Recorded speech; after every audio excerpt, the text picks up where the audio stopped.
അസ്സലാമു അലൈക്കും. നമ്മളെ ഇന്നത്തെ കുഞ്ഞു വ്ളോഗിലേക്ക് എല്ലാവർക്കും സ്വാഗതം. അപ്പോൾ 2-3 ദിവസമായി വീഡിയോ ഇട്ടിട്ട് ഞാൻ പറഞ്ഞില്ല പനി വന്നിട്ട് ഇതുവരെ മാറിയിട്ടില്ല. പിന്നെ ഇടയ്ക്ക് ഓരോ ഷോർട്സ് വീഡിയോ ഒക്കെ ഉണ്ട് കേട്ടോ. പിന്നെ പനി മാറി, പക്ഷേ തൊണ്ടവേദന, കഫക്കെട്ട്, തലവേദന, ചുമ ഈ സംഭവങ്ങൾ മാറാൻ കുറച്ച് പാടാം. ഇപ്പോൾ കഫക്കെട്ടും ജലദോഷവും ഇതൊക്കെ മാറിയാലും ചുമ അവിടെ തന്നെ നിൽക്കൂട്ടോ. അപ്പോൾ അങ്ങനെയാണ് നടന്നുകൊണ്ടിരിക്കുന്നത്. എന്തായാലും മക്കൾക്ക് കുഴപ്പമൊന്നുമില്ല, അവരുടെ രണ്ടാളത് മാറി, അതന്നെ വലിയ സമാധാനം. നമ്മൾ പിന്നെ എങ്ങനെയൊക്കെ കുഴപ്പമില്ല, വീട്ടിലല്ലേ, കുട്ടികൾ സ്കൂളും മദ്രസയിലൊക്കെ പോകണമല്ലേ.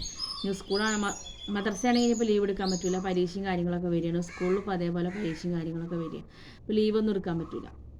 അപ്പോൾ പനിയും ഇതൊക്കെ വന്നാൽ മക്കൾക്ക് ഭയങ്കര ഇടങ്ങാറല്ലേ, കഫക്കെട്ടൊക്കെ വന്നിട്ടുണ്ടെങ്കിൽ.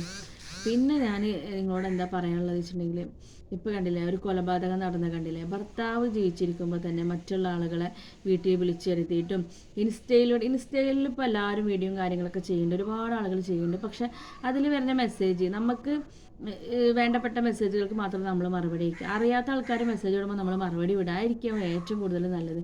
അവർ പലതും പറഞ്ഞിട്ട് നമുക്ക് മെസ്സേജും കാര്യങ്ങളൊക്കെ വിടും. നമ്മളതിൽ ചെന്ന് പെടാതിരിക്കട്ടോ.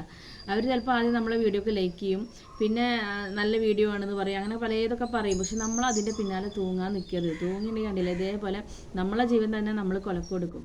സംഭവം അവർ കൊന്നിട്ട് നമ്മളങ്ങോട്ട് മണ്ണിൻ്റെ അടിയിൽ പോകും വിചാരിക്കുക. പക്ഷെ നമ്മളെ മക്കൾക്ക് അത് എന്നേക്കൊരു ചീത്തപ്പേരാണ്. അത് നിങ്ങൾ ആലോചിക്കണം. ഇപ്പം ആ ഒരു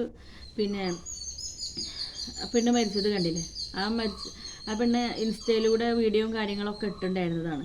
എന്നിട്ടാണ് ഇപ്പോൾ ആ മറ്റാൾ ഭർത്താവ് ജീവിച്ചിരിക്കുമ്പോൾ തന്നെ ഭർത്താവിൻ്റെ കൂടെ ജീവിച്ചിട്ടാണ് മറ്റൊരാളുമായിട്ട് പ്രേമുണ്ടായിട്ട് അയാളെ കൂടെ ജീവിച്ചിട്ടും ലാസ്റ്റ് അയാൾ കൂടെ ചെല്ലാൻ പറഞ്ഞപ്പോൾ പറ്റില്ല എന്ന് പറഞ്ഞപ്പോഴാണ് അയാൾ ആ പെണ്ണിനെ വെട്ടിക്കൊന്നത്.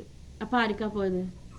ആ കുട്ടിക്കല്ലേ പോയത്. അപ്പോൾ എന്തിനാ അതിനൊക്കെ നിൽക്കുന്നത്? ഒരു ഭർത്താവ് ഉണ്ടല്ലോ കൂടെ, ഇപ്പോൾ ആരെ കൂടെ പോയ പോലെ ജീവിച്ചാലും ഒരേപോലെ തന്നെ അല്ലേ. അത് ചിന്തിക്കാനുള്ള ഒരു ബോധമല്ല. അല്ലാന്നുണ്ടെങ്കിൽ പിന്നെ ആ ഭർത്താവിനെ ഒഴിവാക്കി ആ കുട്ടിനെ അയാൾക്കാണ്ട് കൊടുത്തിട്ട് പെണ്ണിന് പോകണമെങ്കിൽ പോയാൽ പോരെ. ഇതിപ്പോൾ ഇങ്ങനെ ഇപ്പോൾ ആ കുട്ടിക്ക് ഇപ്പം എന്നേക്കുള്ള ഒരു ചീത്തപ്പേരായില്ലേ. വെട്ടിക്കൊല്ലേണ്ട ദിവസം കൂടും, അന്ന് മരിക്കണ ദിവസം പോലും അവർ ഒരുമിച്ച് ജീവിച്ചിട്ടാണ് അയാളെ കൊന്നിട്ടുള്ളത്. അപ്പോൾ അതൊന്ന് ചിന്തിച്ച് നോക്കി, എന്തിനാണ് ഇതിനൊക്കെ നിൽക്കുന്നത്? നമ്മളെ എന്താ പറയുക, കൊലക്ക് കയറ് നമ്മൾ തന്നെ കൊടുക്കുക എന്ന് പറഞ്ഞ, നമ്മളെ കൊല്ലാനുള്ള കയറ് നമ്മൾ തന്നെ കൈ കൊടുക്കുക എന്ന് പറഞ്ഞ പോലെയാണ് ഈ കാര്യങ്ങളൊക്കെ നടക്കുന്നത്.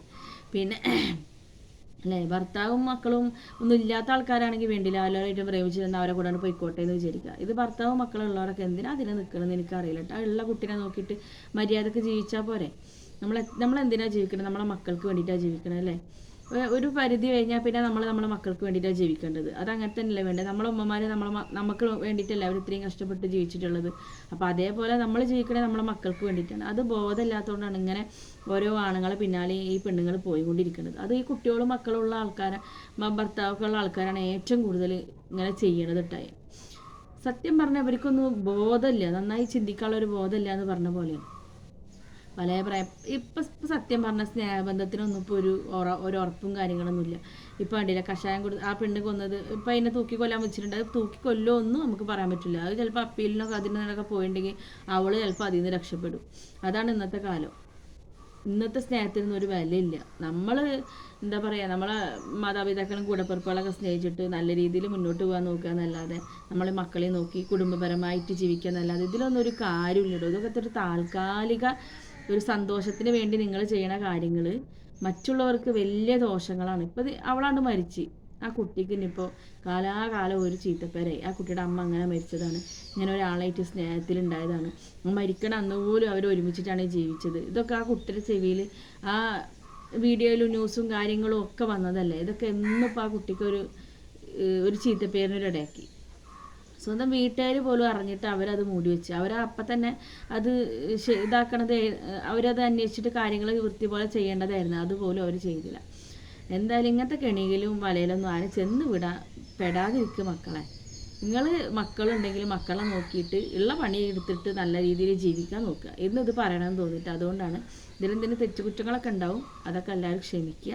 നിങ്ങൾക്ക് വീഡിയോ ഇഷ്ടമായിട്ടുണ്ടെങ്കിൽ ലൈക്ക് ചെയ്യുക, ഷെയർ ചെയ്യുക, സബ്സ്ക്രൈബ് ചെയ്യുക, സപ്പോർട്ട് ചെയ്യുക. പിന്നെ നിങ്ങൾ സ്കിപ്പ് ചെയ്യാതെ വീഡിയോ ഒന്ന് മുഴുവനായിട്ട് കാണുക. വ്യൂസൊക്കെ പരമാവധി കുറവാണ്, അതുകൊണ്ടാണ് നിങ്ങളോട് ഇങ്ങനെ പറഞ്ഞുകൊണ്ടിരിക്കുന്നത് കേട്ടോ. അപ്പോൾ എല്ലാവർക്കും അസ്സലാമു അലൈക്കും.